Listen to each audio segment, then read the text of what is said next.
Hein, voilà. On va rapidement passer maintenant à comment planter un arbre. Comment planter un arbre? Allez. Alors, quand je plante mon arbre, ouais, c'est ça. Quand je plante mon arbre, déjà, il faut que je fasse un trou. Alors, on me dit, un petit trou?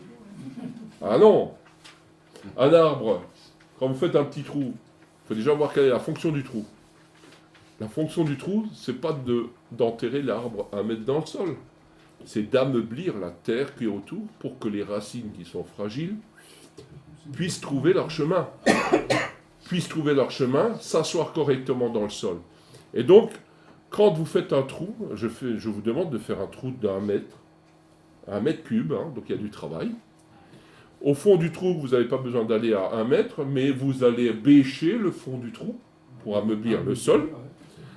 Vous allez mettre la terre du dessous d'un côté, la terre du dessous de l'autre, et on va faire quelque chose que les gens qui sont de la permaculture n'aiment pas du tout. On va inverser les couches. Et ça, vous n'aimez pas du tout. Ouais. Voilà, pour la plantation des arbres, ça va. Donc voilà. on passe. Alors vous voyez, j'ai fait un gros trou. Elle dit, mais ça sert à quoi d'avoir fait un gros trou alors que mon arbre, voilà. Ça va me permettre de mettre de l'engrais de fond, de la cendre de bois. Vous pouvez là y mettre un seau. Hein.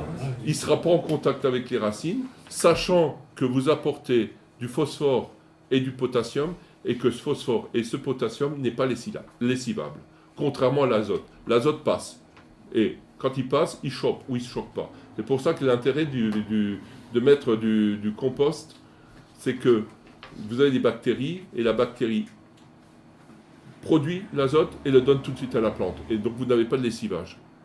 Tandis que quand vous apportez de l'engrais, elle ne peut le prendre que quand ça passe. Hein. Et après le reste se retrouve dans la nappe. Donc vous faites un trou, vous plantez le piquet. Plantez le piquet du côté du vent dominant. Alors suivant, nous, vent dominant, c'est fond de la vallée chez nous, hein, ici.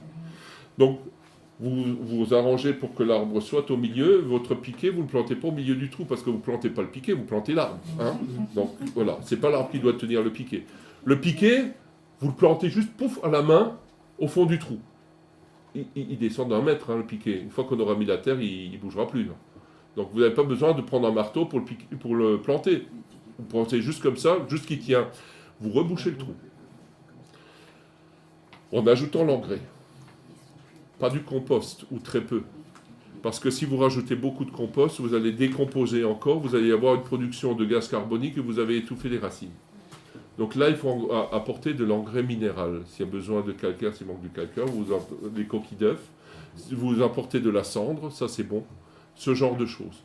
Vous pouvez apporter un peu de fumier, si vous avez du fumier organique, un truc comme ça, 2 poignées, ça suffit, hein, pas plus.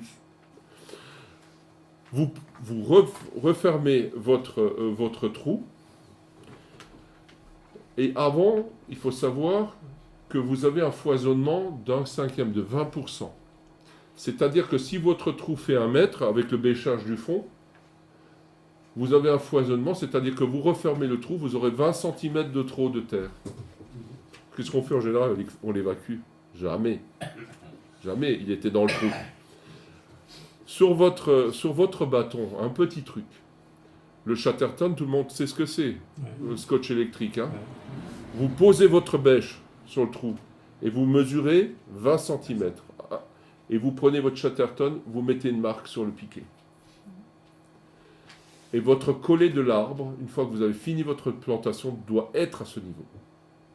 Quelle que soit la quantité de terre que vous en avez toujours de trop. D'accord? Donc vous plantez l'arbre, vous pralinez les racines, si vous n'avez rien d'autre, vous mettez au moins de la boue. C'est de la boue avec un peu de... c'est pas le compost, c'est la tourbe. Un peu de tourbe dedans. Hein, vous avez des produits. Si vous avez de la bouse de vache qui n'est pas traitée, vous pouvez la mettre dedans, mais je ne sais pas où il y en a. En général, il y a des antibiotiques et des vermifuges dedans. À tel point que les insectes peuvent même plus se développer dedans, donc les arbres, ils vont avoir du mal aussi. Vous pralinez ça. Vous pouvez prendre de l'argile verte, s'il y en a qui en aiment, ou de l'autre argile, le machin comme ça. Il faut que ça soit un peu gluant sur les... Pourquoi? C'est là que... Et je vais vous dire, vous pouvez faire pipi dedans, là. Ah, non, sérieux. Dans votre seau. Bon, là, vous demandez aux garçons de le faire, mais bon, voilà. C'est plus simple. Mais là, ça apporte énormément. Là, ça apporte énormément. Vous trempez votre arbre dedans, vous imprégnez les racines. L'intérêt, c'est que l'arbre ne peut que boire. Donc, s'il y a une couche d'air entre la racine et le sol, il ne peut rien faire. Avec le pralinage, vous collez quelque chose qui fait que l'arbre peut tout de suite se nourrir. Hein, le temps que le sol se tasse un peu. Vous plantez votre arbre, vous pensez au foisonnement de 1,5, vous refermez votre trou. Vous refermez votre trou et vous faites une cuvette. Si vous avez trop de terre, vous savez où est votre collet, vous savez où est votre marque. Si vous avez trop de terre, vous faites une cuvette. Hein? Mais la terre, vous la gardez autour de l'arbre. Cette cuvette va vous permettre d'arroser. Quand vous le posez là-dessus, au fur et à mesure, hein, quand vous commencez à couvrir les racines, vous pouvez appuyer légèrement avec le pied pour tasser. Pas sauter comme un malade, parce qu'après, vous cassez les racines. Hein. Mais vous pouvez tasser. Vous ne mettez pas des grosses mottes, hein, vous mettez la terre qui est fine dessus pour qu'elle voie dessus, mais vous pouvez tasser. Vous avez donc quelque chose qui a une cuvette, vous avez votre foisonnement que vous avez calculé, et vous arrosez. Enfin, avant, vous pouvez attacher l'arbre. Alors, vous pouvez utiliser plusieurs liens. Soit vous pouvez utiliser de l'osier ou du vide, le saule, hein, pour ceux qui savent faire, mais enfin, à l'époque actuelle, oui, ou noix de coco, c'est-à-dire de la ficelle. Alors, si vous utilisez autre chose, arrangez-vous. Si ça c'est l'arbre et c'est ça mon piquet, arrangez-vous pour que la ficelle elle soit comme ça, du côté de l'arbre plus haut. Parce que l'arbre va descendre, le piquet il est au fond sur quelque chose de dur, il ne bougera pas. L'arbre va descendre. Donc si vous le mettez dans l'autre sens, ben, vous allez l'étrangler, votre arbre, c'est pas ça qui va le tuer, c'est que le sol va continuer à se tasser en dessous et que les racines vont se décoller de la terre et qu'il ne va plus pouvoir se nourrir, tout simplement. Donc il faut le laisser descendre, et ça va mettre 3, 4, 5 ans à descendre, et au bout de 5 ans, vous aurez de nouveau votre sol à niveau. Et ça, vous le verrez. Hein? Donc, les 2 premières années, vous aurez votre but, et au bout de 3 ans, vous verrez que vous avez juste un tout petit monticule encore.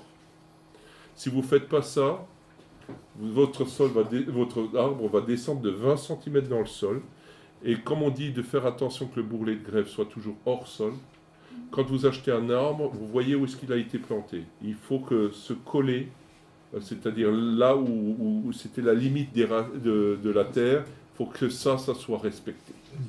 Hein, quel que soit l'arbre. Si vous le descendez de trop, il ne va pas aimer. Pommier, il s'en foutra, royalement, sauf que si vous l'achetez greffé, il va s'affranchir. Et si vous l'avez acheté greffé sur quelque chose qui doit rester petit, s'il s'affranchit, vous vous retrouvez un arbre aux tiges. Hein? Le prunier, il n'aime pas. Le prunier, il n'aime pas.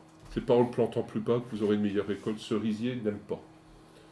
Un cerisier, dès que vous rempliez à ses pieds, il meurt. Un pommier, vous pouvez le mettre jusque-là, s'en fout.